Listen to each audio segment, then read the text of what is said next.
Hello बच्चों, let's see this question. Let e is equal to 1 2 3 4 and f is equal to 1 comma 2.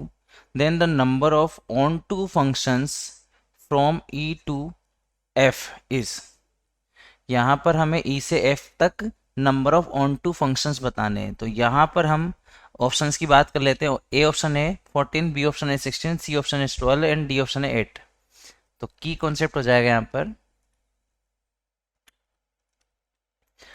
अगर function है ए से B में, तो उस केस में नंबर ऑफ एलिमेंट्स, अगर नंबर ऑफ एलिमेंट्स ए में है ए के इक्वल और number of elements in B जो है वो है बी के इक्वल, तो नंबर ऑफ फंक्शंस हो जाते हैं हमारे पास में.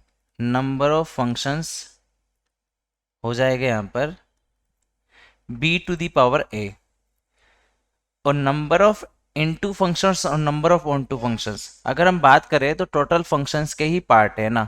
अगर हम कहेंगे कि number of onto functions हमें निकालने हैं, तो हम क्या कर सकते हैं, टोटल नंबर ऑफ फंक्शंस में से, टोटल नंबर ऑफ फंक्शंस में से माइनस कर देंगे नंबर ऑफ इनटू फंक्शंस, तो हमारे पास में टोटल ऑन टू फंक्शंस आ जाएंगे. तो हम यहाँ पर नंबर ऑफ टोटल फंक्शन निकाल देंगे और नंबर ऑफ इनटू फंक्शन निकालेंगे एंड देन हम यहाँ पर ऑन टू फंक्शंस कैलकुलेट कर लेंगे. और इनटू फंक्शंस होता है यहाँ पर, इनटू फंक्शंस होते हैं जब रेंज कोडोमेन के बराबर ना आए. रेंज अगर कोडोमेन के बराबर नहीं आएगी तो उस केस में यहाँ पर हम फंक्शंस को बोलेंगे इनटू फंक्शंस. और अगर हम बात करें एफ ए से बी में, तो बी यहाँ पर हमारा कोडोमेन होता है, कोडोमेन होता है, राइट. इसी कॉन्सेप्ट को यूज करके हम इस क्वेश्चन के सॉल्यूशन को परफॉर्म करेंगे. यहाँ पर फंक्शन है हमारे पास में ई से एफ में, फंक्शंस है हमारे पास में ई से एफ में. ई के पास अगर एलिमेंट की बात करें तो ई के पास एलिमेंट है यहाँ पर 1 2 3 4. दैट मीन्स यहाँ पर नंबर ऑफ एलिमेंट्स इन ई जो है वो है 4. और एफ की बात करें तो एफ है यहाँ पर 1,2. दैट मीन्स अगर हम नंबर ऑफ एलिमेंट्स की बात करें एफ में, तो वो हो जाएंगे यहाँ पर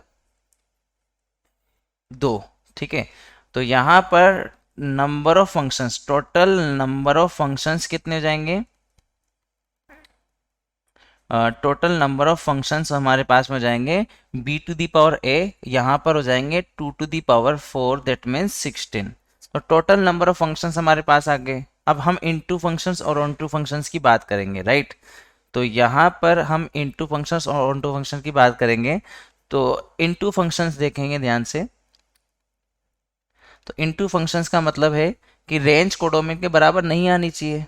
तो यहाँ पर अगर हम बात करें तो फंक्शन ई से एफ में जा रहा है और एफ के पास सिर्फ 2 ही एलिमेंट है और ये मेरा फंक्शन है. तो ई के पास है 1 2 3 और 4, एफ के पास है 1 और 2. तो अगर यहाँ पर कोडोमेन की बात करें तो कोडोमेन के पास एलिमेंट है 1,2. तो रेंज के पास में जो एलिमेंट आने चाहिए या तो वो 1 आए ओनली या फिर 2 आए ओनली. अगर 1,2 आ जाएगा तो बराबर हो जाएगा. तो या तो ये 1 2 3 4 3 चारों के चारों 1 के साथ कनेक्ट हो जाए तो हम बोलेंगे कि इनटू फंक्शन होगा, या फिर चारों के चारों 2 के साथ कनेक्ट हो जाए तो हम बोलेंगे इनटू फंक्शन होगा. तो यहाँ पर टोटल इनटू फंक्शंस कितने हो गए, तो टोटल इनटू फंक्शंस हमारे पास में हो गए जब 1 2 3 4 1 के साथ कनेक्ट होगा तो एक फंक्शन, और दूसरा फंक्शन 1 2 3 4 2 के साथ कनेक्ट हो जाए तो 2 फंक्शन. तो total number of into function हो जाएंगे यहाँ पर 2. तो टोटल ऑन टू फंक्शंस कितने हो जाएंगे, तो टोटल ऑन टू हो जाएंगे यहाँ पर. टोटल फंक्शन की बात करें, टोटल नंबर ऑफ फंक्शन की बात करें यहाँ पर, टोटल नंबर ऑफ फंक्शंस की अगर हम बात करें तो टोटल फंक्शंस में से हम माइनस कर देंगे टोटल इनटू फंक्शंस. तो यहाँ पर टोटल फंक्शंस थे हमारे पास में 16, माइनस कर देंगे यहाँ पर 2, तो हमारे पास में 14 ऐसे फंक्शन आएंगे जो आपके ऑन टू यहाँ पर रहने वाले हैं. तो हमारा ऑप्शन हो जाएगा यहाँ पर, फाइनल आंसर हो जाएगा option number B, sorry option number B नहीं, ऑप्शन नंबर ए आएगा, है ना। ऑप्शन नंबर ए जो है 14 हो यहाँ पर आंसर हो जाएगा, है ना। तो हम बी को इरेज कर देते हैं यहाँ पर। तो फाइनल आंसर हो जाएगा यहाँ पर हमारा option number A. I hope you understood well. Best of luck.